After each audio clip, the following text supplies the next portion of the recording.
Hello guys, welcome to my video. Welcome. Explosions can hurt people.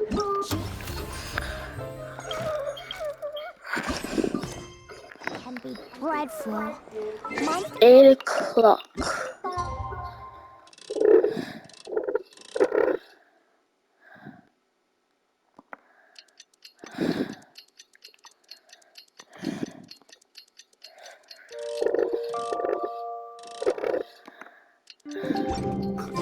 It's finally time to meet up with everyone. Paimon even dreamt of making a Zoom last night. If Paimon remembers right, we're meeting at Hotel de Boer. Let's get going.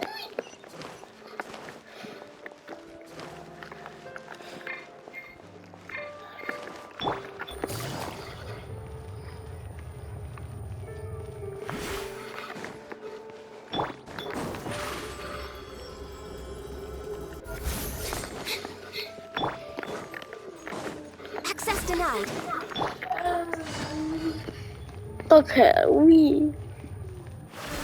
Take it easy.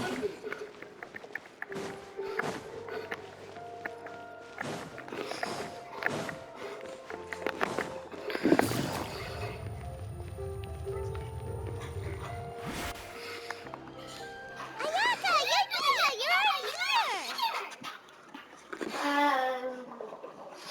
Good morning. Xavier said yesterday afternoon went well. Yeah, and how about you, Ayaka? What were you up to yesterday?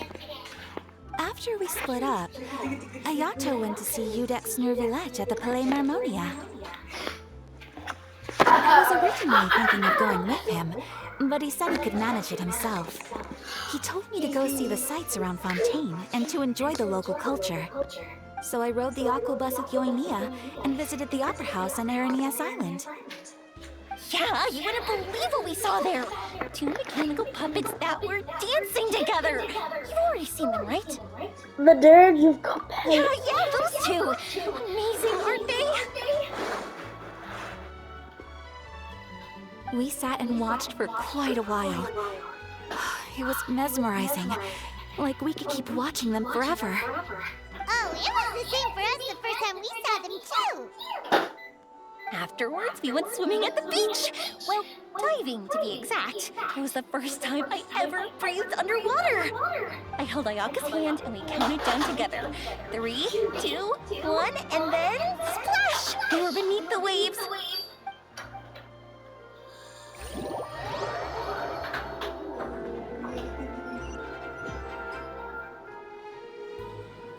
At first, I didn't dare to open my mouth. But once I couldn't hold my breath any longer, I decided to take a big breath in. Turns out the water wasn't as salty as I imagined. It didn't really taste like anything at all. Before I knew it, I was breathing like normal down there. It was an amazing feeling. Ayaka said I was too nervous and needed to loosen my grip. She got used to everything way faster than I did. I knew that the Traveler could do it, so I had no doubt we could do it too. That helped me feel at ease as soon as we dove in. The underwater world in Fontaine truly is beautiful. Oh my gosh. I love seeing the romaritime flowers blossoming underwater, like little candles lighting up the streets at night. Yeah, and there were so many creatures that we've never seen in Inazuma. Like those fish that shimmer like a sword blade. Whoosh! Oh, and those big fish that call when they see people. Oh, you mean hunters rays and blubber beasts. I just love the name Blubber Beast. Just wait till Bobs and the others hear about this. They probably won't believe a word I say.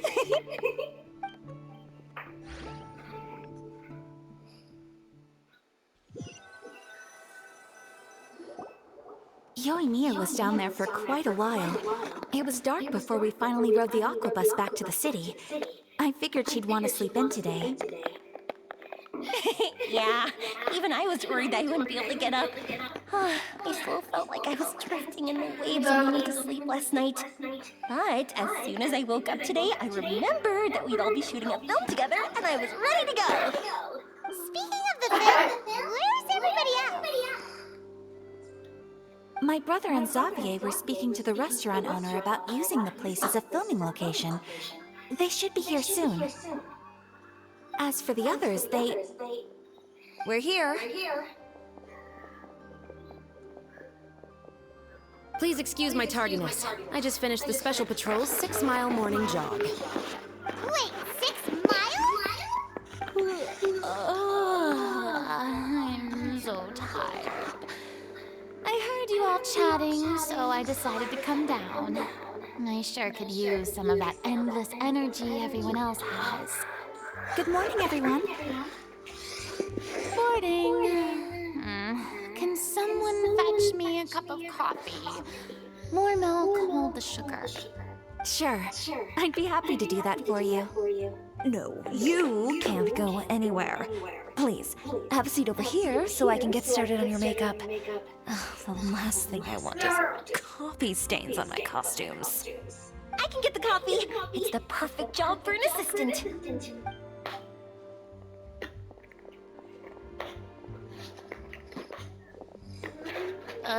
So much energy. Seriously, what's her secret? Oh, your Mia's always like that. But you sure look exhausted, Farina. It's because you're not used to waking up so early, huh? Of course not. I spent the whole night reading the novel from cover to cover, marking sections that either need to be omitted or adapted. Wow, Paimon didn't expect you to be so thorough. Well, I was the biggest star in all of Fontaine after all. It takes more than just a pretty face to earn a reputation like that. I know how to get serious when the situation calls for it. I went all out when I was acting as an Archon, so why wouldn't I do the same for my own life? Here's your coffee, Director Farina.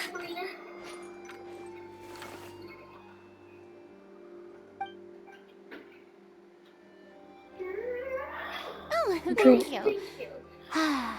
The sound of being called director and the aroma of coffee feels almost as refreshing as hearing the birds chirping in the morning. It seems everyone has managed to arrive on time. We've reached an agreement with the restaurant owner. We are free to use the second floor to shoot our film. Really? That's great! He is really looking forward to our film and hopes that providing his restaurant as a filming location will attract more customers. Well then, Mr. Xavier, I'll leave the rest to you. Okay, thanks. First, I'd like to introduce our new members. This is our prop manager, Veronique. She'll be in charge of all the film's props and items. And this is Bono, our lighting technician. He'll be in charge of lighting and illumination to set up each scene's atmosphere. Yeah. Sure feels like we have some real professionals joining the crew now. First of all, please allow me to first express my sincerest gratitude to everyone in the crew. When my investor informed me yesterday that he wouldn't be able to provide the funds, I really thought that this was the nail in the coffin for this film. I had no idea that I'd find so many people willing to help me on such short notice. Thank you. Thank you all from the bottom of my heart. No need to be so cordial, Mr. Xavier. We're all honored to be a part of this. Your works made a profound impression on me when I saw them back in Inazuma.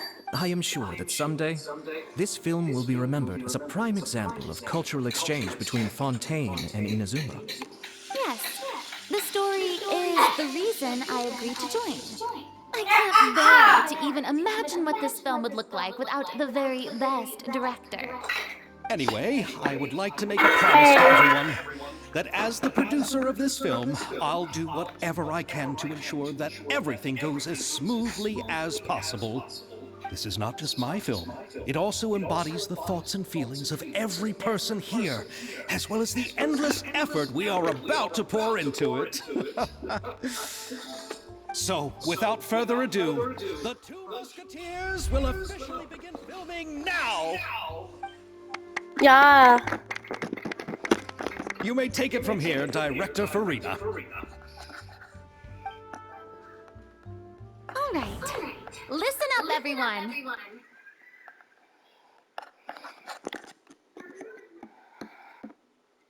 first scene takes place when the two young musketeers are living at the Baron's home, still unaware of all that is about to happen to them. We'll need props and lighting to set the scene. Our lead actors can go get their makeup done, and extras, please take this time to go over your positions. Whoa. Seems Farina's really kicking things into gear as the director. Is everyone clear? I don't want anyone traipsing around the set like umbrella finches. All right, cameras will start rolling as soon as the set is ready. Let film make some serious waves in Fontaine. Not that kind of waves that drown anyone. The good kind of waves. That did not happen to our conquest. Still a bit traumatized by That definitely not. Anyway, let's go see if there's anything we can do to help. Yeah.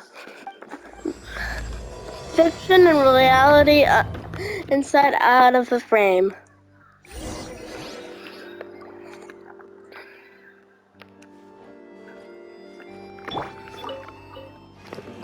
How about here?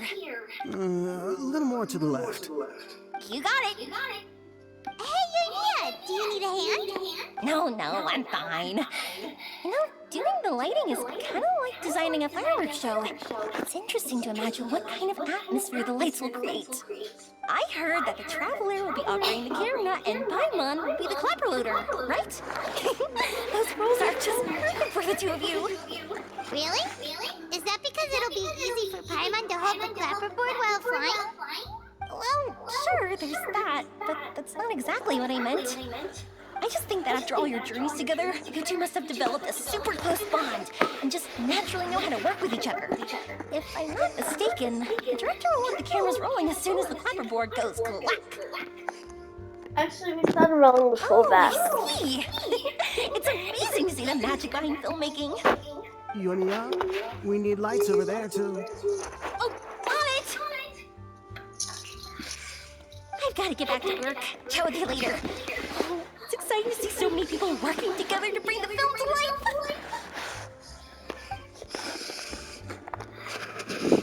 Seems like Yonia's really getting into it. But she was right. We do have a super close bond, don't we? Of course. Paimon's really It's really happy to hear that. Okay, let's talk to someone else. La la la.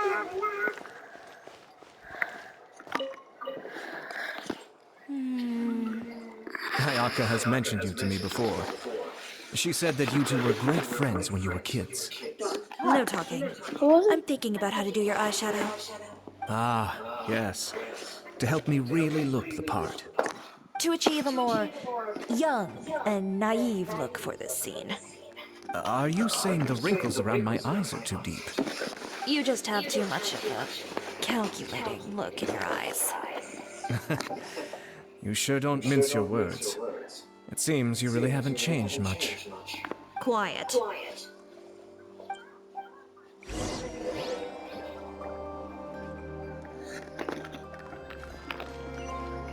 I heard us up, filming. So, this is a real musket? No, it's just a prop weapon. Not bad.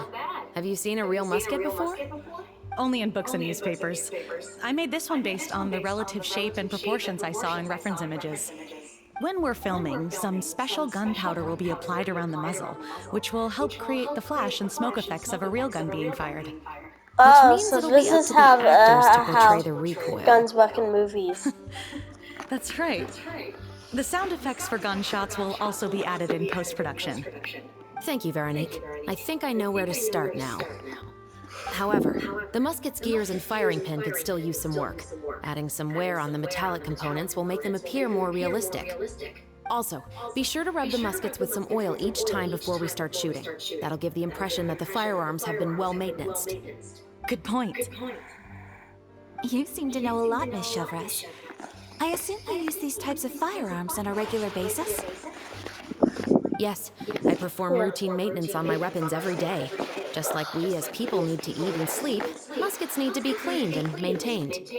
I also perform similar care for my sword every day, and familiarize myself with its shape and weight, to the point where it feels like a natural extension of my body. Yes. This way, our weapons will never betray us in the heat of battle. Yes, well said. It seems we have the same philosophy on this topic. Oh, sounds like they found a common interest to talk about. Though these props differ from the muskets I use, I can still give you some pointers. Good. I look forward to your instruction. First and foremost, never point the weapon at anyone, regardless of whether it's a real or prop weapon, or whether you're holding it or it's on the table. This holds for any time when you're not actively engaging an enemy. Okay, understood. When aiming the Okay. musket, extend your arm so that it's level with your shoulder, and use your eye to look down the weapon's sights. Like this? Not bad. Now, try saying your lines. This is the end of the road for you. Good. Now turn your body a little. That way, you'll give your enemy less of a target to work with. And relax your shoulders. Here, allow me to demonstrate. This is the end of the road for you. Excuse me, Miss Chiori. Director Farina, there's something I wish to discuss with you. Oh? What is it? Like this? Yes, much better. What do you think? I do see your point. But are you sure you wish to do this? I believe it would be most fitting. Well, if you insist. All right, I understand. Miss Ayaka, Miss Chevres, could the two of you please come over here? Huh? What's going on? Are we gonna start filming now? Let's go see. What is it? This is a reminder. I have a question for you, Miss Chevres. Would you be willing to play the role of a musketeer? Reminder. Yes, Queen. What? To clarify, I would like to turn over my role to Miss Chevres. But brother... Don't worry, Ayaka. I actually view this as a good thing. I was becoming troubled trying to set aside some time to speak to the staff at the Palais Mermonia. I would like to have some conversations about the cultural exchange between our two countries, and I've heard that the bureaucratic process here can get rather complicated. Now, I will be able to focus on my work. Besides, you also know that I'm not really one for public performances. Are you really sure? From a director's point of view, I also felt like the relationship between the two musketeers in the original story could be improved.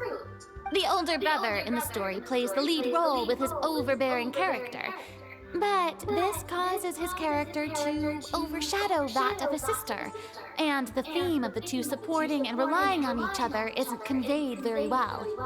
But if we were to change the siblings to two sisters of a similar age, then that aspect of the story might come through more clearly. Also, I've seen you instructing Ayaka. That cold and dignified personality is exactly what we need for the older musketeer. Of course, even with all these insights, the decision should still be made by Miss Chevres. Chevres mentioned that she really likes the story, right? Paimon bets that she'll take the role. But she will still have to prioritize All right, her work. I'll take the role. Good. It's decided then. I'll get started on making edits to the script. We'll also need to make some immediate adjustments to the lighting, props, and costumes. I have a feeling that our adaptation will be even better than the original story. You're doing a great favor for me, Miss Chevres. You have my gratitude. Don't mention it. I like this character, so if anything, I should be the one thanking you. Well, since my brother is the one who brought up the idea, I suppose there's no need to worry. Let's go, Miss Chevres. I look forward to working with you. Please, just call me Chevres.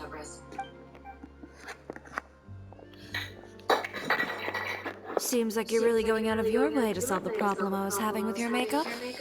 Surely you jest, Chiori. I assure you that I was mostly motivated by a desire to spend more time on formal business. Oh, come on. You really think I'd buy that? According to what I've heard from Ayaka, her brother is someone who can juggle 10 different matters at the same time. I'm sure you have other reasons for backing out. Perhaps. Ayaka always said she wanted to go out and see more of the world, just like the traveler.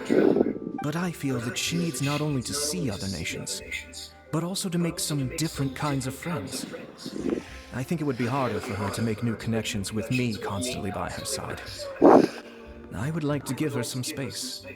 All right, go on. Spoil her some more. Ayato! It's too bad you're stepping down from the role. Paimon really wanted to see you act as a musketeer. This is just... No need to poke fun at me. I'd wager that you also felt that I wasn't the best candidate for the role. It's a little hard for Paimon to imagine you saying those lines. So going back Yes, to I've made an appointment to meet some people from the Palais Mermonio. Now, I will have some more time to prepare. Traveler, Now. get the camera ready. Paimon, get the clapperboard. Actors, to your positions. We're about to start shooting the first scene. Go on now. And please take good care of Ayaka. You can count Thank on you. us. I look forward to seeing the film when it's finished. All right. Now that we're all here, let me help set the scene for everyone. The first scene takes place when our two main characters are still living at the Baron's estate. They've been ostracized and verbally abused by others in the household, but they still have no idea why. We want to capture how naive and innocent they are, despite their pain. Chevres will be playing the role of the older sister, Tulip, and Ayaka will be the younger sister, Iris. Be sure to get close-ups of the main characters at the right moment. Silence on the set! Lights! Lights, camera, action! Let's go! Tulip, Mother's been out for quite a while now. Perhaps she went to pick some flowers on the way home. You know how she loves flowers. Iris, Tulip, I'm home. Zoom camera. Mother! You were out for so long, we were beginning to worry about you. I'm sorry, but I'm back now, safe and sound. Here, I brought your favorite treats, apple turnovers. Mother, what are those bruises on your hand? Zoom. Huh? What bruises? Oh, I must have bumped into something while I was working yesterday. But I didn't notice them this morning. Then perhaps they're from when I accidentally tripped when I was out just now. By the way, did you have fun playing at home? What's the matter, Iris? Focus on Iris. We've realized that no one really wants to play with us. They even took Iris's doll and spat at us. And they even called us names. They said we were... Shh. It's all right. Don't worry. Girls, listen to me. It doesn't matter what anyone says. Don't listen to them. No one can define you with such words. You both have wonderful lives ahead of you. Just like your names. You will both blossom like beautiful flowers. Maybe your time to blossom hasn't quite come yet. But one day, you two will bloom more beautifully than anything else. Don't let the soil you're in now ruin your future beauty. Understand? My dear daughters. And cut! Not bad. the actors' emotions were all on point. Let's keep that take. Also, if our clapper loader could avoid shouting at the start of the scene next time. Oh, got it. Got it. Great. I was a little worried that my nerves would get the better of me. What about you, Chevros? I felt fine. The lines weren't too difficult at all. Seems like Farina must have adapted the role nicely. You two were great. I couldn't tell it was your first time acting in a film. You should have more confidence. Thank you for your encouragement. Positions, everyone! We'll move on to the next scene after we try a few more camera angles. Everyone proceeds with a great pace, and once Farina has just some side effects. This scene is when our two characters return home, only to discover their mother has been murdered.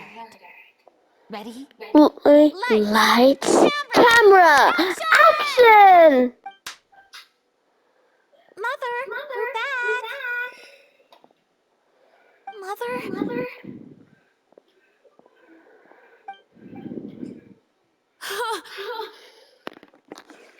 What's wrong, Tulip? Iris, stay away! Huh? Why? What's...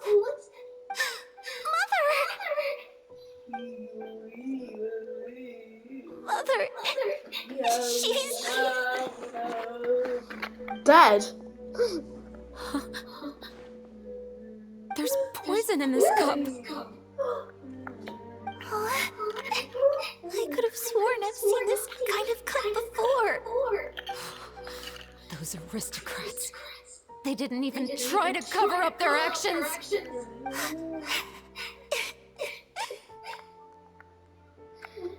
Oh, yeah.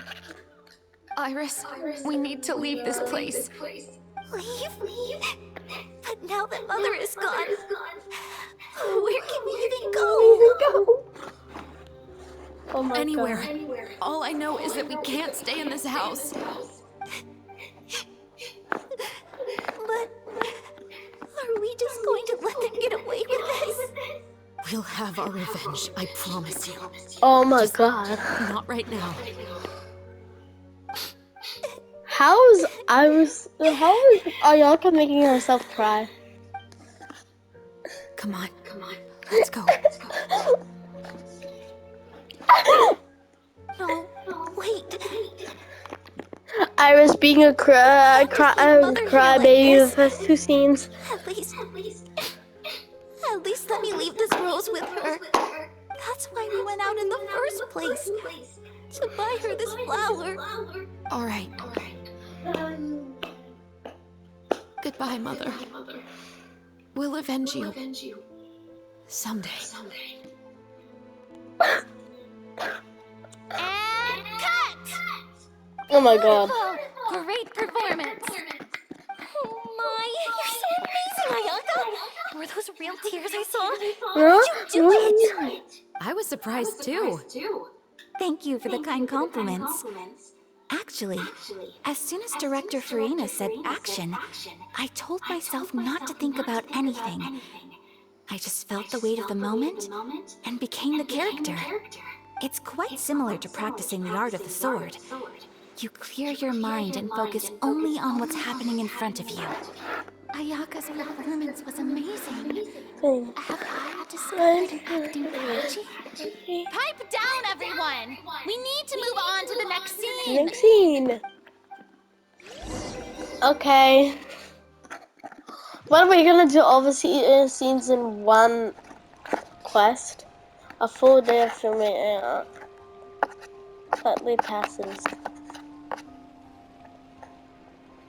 Huh? Are we done already? But Paimon wants to keep playing with the clapperboard.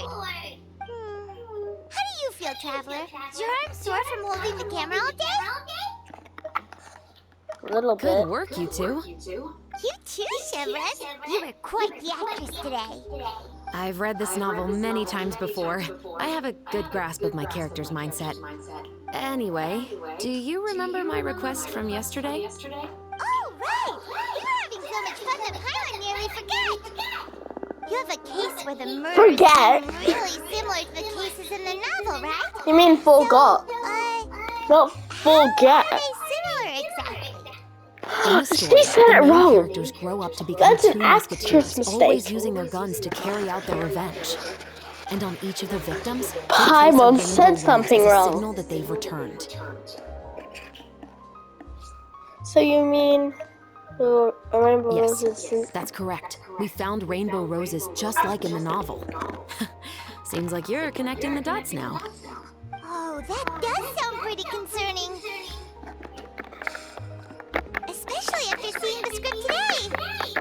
Oh, now Paimon can't stop wondering what kind of ulterior motive the murderer might have. What do you think, Traveler? You're smart. Paimon wants to hear your thoughts. We're only there to Good. assist. On behalf of Fontaine's Special Security and Surveillance Patrol, thank you for your dedication to justice. There's no time to lose. We should start investigating right away. Follow me. Huh? Right now? But we just got done filming all day. I'm so tired. The most valuable intel always comes after nightfall. They are like small, remote islands in the middle of the sea. If you don't stay vigilant, you will pass right by them in the fog. That's how one of my favorite books always puts it, at least. So where are we going right now? Let's start by checking out some workshops that sell mechanical components. If the culprit is making their own weapons, it's very likely that they'll visit those sort of places.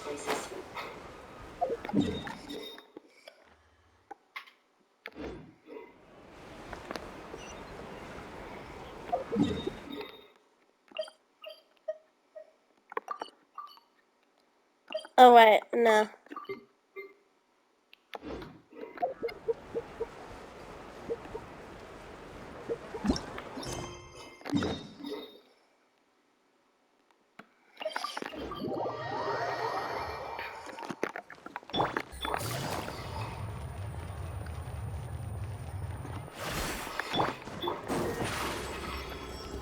This is a reminder. Over here.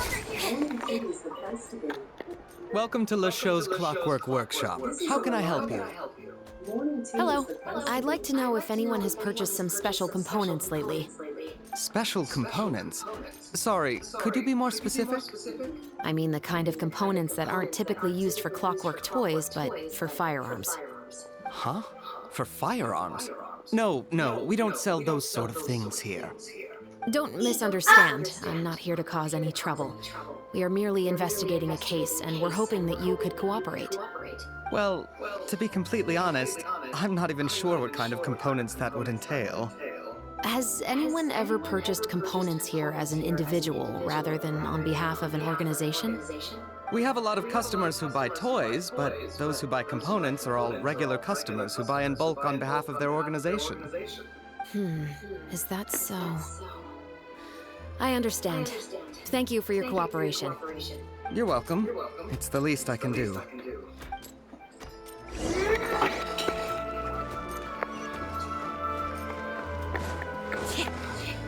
Well, that's just weird.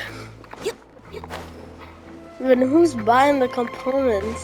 Then how are they buying it? Surprise! Now let's go to Estelle.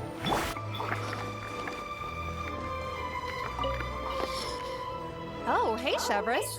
Run out of oil for your musket again? Hello, Estelle. I want to know if anyone has come to your shop recently to order some firearm components. Oh, is this another case? Let me think. I don't think so. Some people have requested that I make some prop guns for the Fontanalia Film Festival, but I refused all of those requests. Oh, why's that? Because there's no profit! I only make things here that can do some real heavy lifting. I don't have the energy to make Yeah, some new everyone's molds out of just for money. the festival. Then has anybody come specifically looking for mechanical components?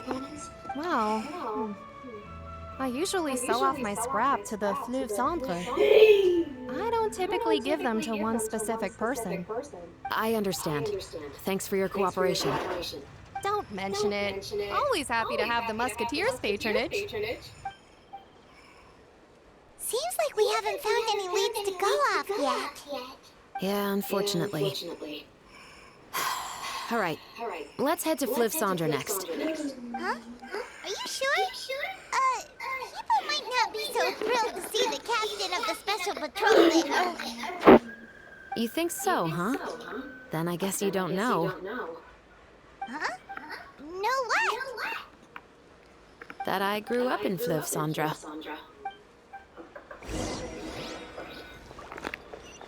Not then she pronounced it differently.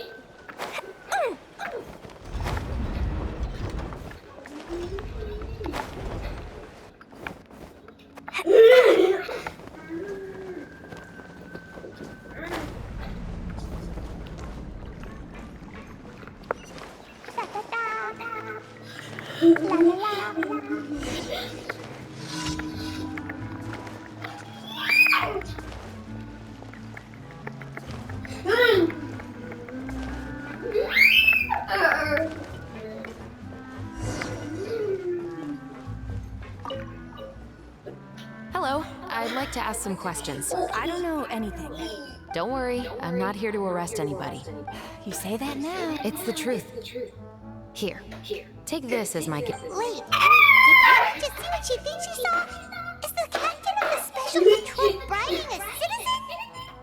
Seems you're different from the other guards. What do you want to know?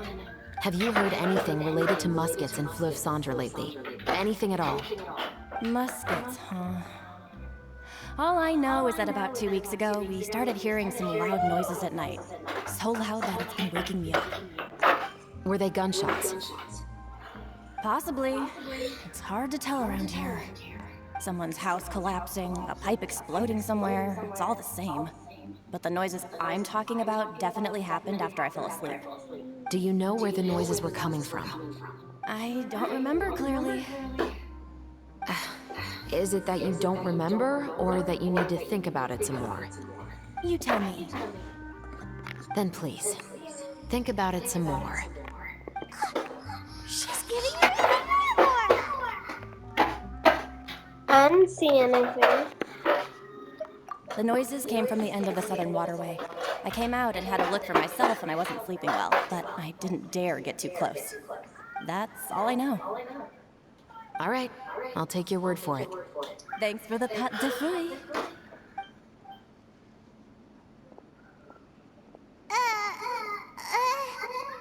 No need to be surprised. I grew up here, remember? I know how to get people around here to talk. What talk? Seems you catch on pretty quick. Now then, let's keep going.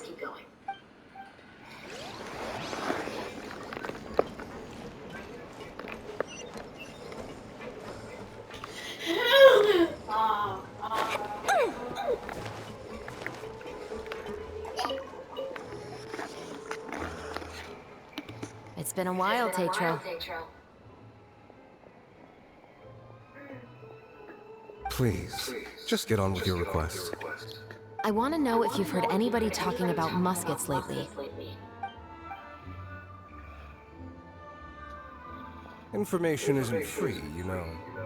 I've heard that bandits have been extremely active in the countryside recently, and they've been affecting the delivery of goods to Poisson. I can allocate some more manpower to help out with that problem. What do you say? You're still as helpful as ever. One of our men got drunk at dinner about a month ago and lost his gun. 3 days later, it turned up in the corner here. What's weird about that? He just forgot where he put it, right? This is Fliv Sandra, my friend. Anything of value left in the tavern won't ever make it to the next day. But that gun turned out to be an exception. It didn't get any new wear and tear on it. It didn't even appear to have been fired. We were quite mystified as to what could have happened. I suspect it came back because the weapon was already known to the guards. You mean, a criminal was afraid the Marechaussee Phantom would use the shot marks to track them down? Maybe. But if that's the case, the culprit really took great care to avoid getting caught. I didn't say anything about a criminal. In Fliv Sandra, knowing who was killed is as easy as knowing what clothes you're wearing today. It's the guy living in the East Side, isn't it? I've never liked him. Every time he's here, he just orders a drink and sits there with a nasty look in his eyes. So, who was the one who lost the gun in the first place? Don't bother. Even if you ask, he wouldn't admit to owning a gun to some strangers. Not to mention the captain of the Special Security and Surveillance Patrol. He's right. I know you grew up here, Shuffles. Even though you're on good terms with the Spina, you've still been gone too long. Not many people know you here now, and a lot of people don't like the Special Patrol. I know. So take my advice and don't show your face too much around here. It's for your own safety. I'll come and go as I please, and I'm afraid I'll be appearing more often due to my work. All right. Don't say I didn't warn you.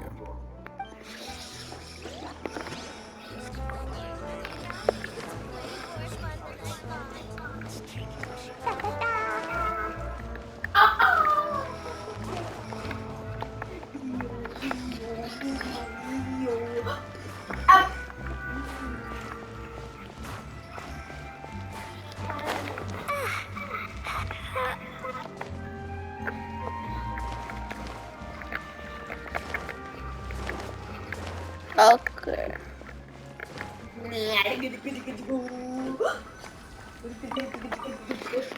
What's all this? Some broken planks and barrels, as well as some liquor bottles? Yes, but have a closer look, Paimon. Even though somebody has purposefully tried to clean them up, these are obviously marks from musket bullets. In other words, someone was here trying to improve their shot. They were using the barrels and bottles for target practice. Could it have been the killer? Your guess is as good as mine. Although many people at Fleuve Cendres own guns, few hide the fact from others. And even fewer would go to such lengths to hide markings from practice shots. Anyway, let's go. There might be more to this.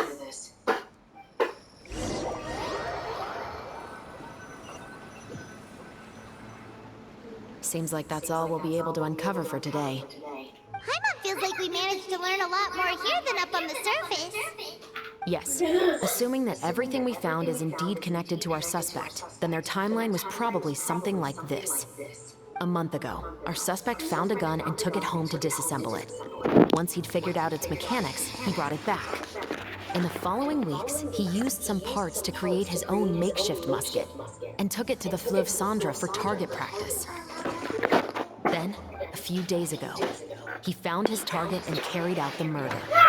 Once the deed was done, he left a rainbow rose on the body, just like the scene in the novel. It all makes sense to Paimon. We're still closer to figuring out the killer's identity. Not the guy who died. The deceased was a resident of Fleuve Cendres. It's said that he was a poor, solitary man. But if we're following the novel, shouldn't the guy be a nobleman? Yeah, that's also something I'm trying to figure out. If we are indeed following the novel, and there's a story behind the murder, then this murder should be an act of vengeance. But according to our investigation, the deceased didn't have any enemies. He was no saint, but no one's heard of a rival who hated him enough to shoot him dead. Much less care to leave a rose on his body. What message is the killer trying to convey? And to whom exactly? Could it be the We've thoroughly novelist? investigated that possibility. He claims to have spent the whole day at the Opera House on the day of the murder, and the staff there have confirmed his account. Okay, so he has an alibi. Not only that, he lacks a credible motive as well. He has a family of his own, and both of his parents are still alive. I've looked into his records. He was adopted at the age of 6, and all the proper procedures were followed. There are also records of him at an orphanage before then. In the story, the mother of the two musketeers was murdered after the children turned 10. Of course, he could have changed the children's ages, but I don't want to assume anything without evidence. More importantly, I've also had a chat with him in person. He didn't seem like the kind of person who would pull the trigger to kill a man. Then, what should we do now? We have all this new information, but it doesn't help us move forward. Investigations take time. I didn't expect us to catch the culprit in just a single day. How about this? Let's spend the next few days filming with the crew. We can continue the investigation once we're done with the film. I'm sure that given time, new leads will present themselves. Wait, but weren't you saying Intel is like small, remote islands in the middle of the sea just a moment ago? Wouldn't you just miss them if you were to stop looking? Ah, but the book had more than one reference to the islands, Paimon. Oh? What else did it say then? As long as you spend enough time sailing through the fog, you'll eventually come across an island. And that's the end.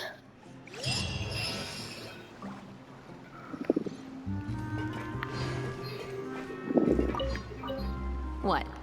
Never thought that the captain of the security and surveillance patrol could come from the Fleuve Cendra? Honestly, I'm pretty shocked too. There used to be a time when I thought I would never be able to join the guards. But as long as you can distinguish yourself through your accomplishments and skills, you'll eventually be recognized for your worth. If you look at it another way, my life at Fleuve Cendra has actually taught me a lot of valuable skills. Skills like how to barter with criminals or how to think in their shoes. Of course, I'd appreciate it if you could keep this a secret between us.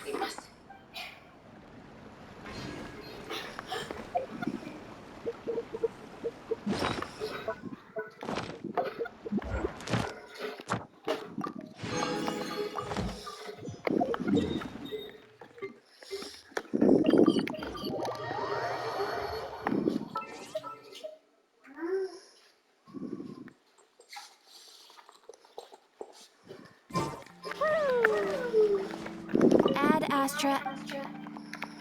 Thank you for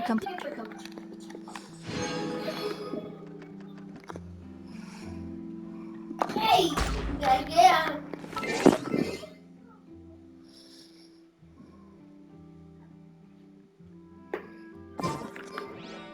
Ad Astra.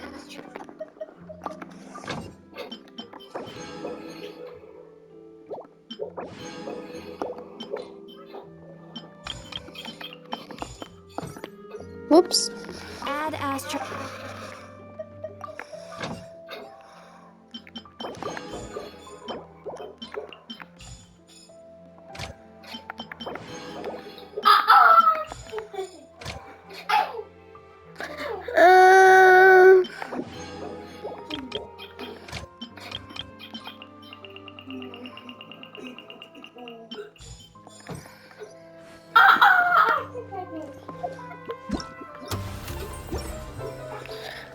Well, hopefully you guys enjoyed this video. Don't forget to like, subscribe, see you next one. Bye, guys.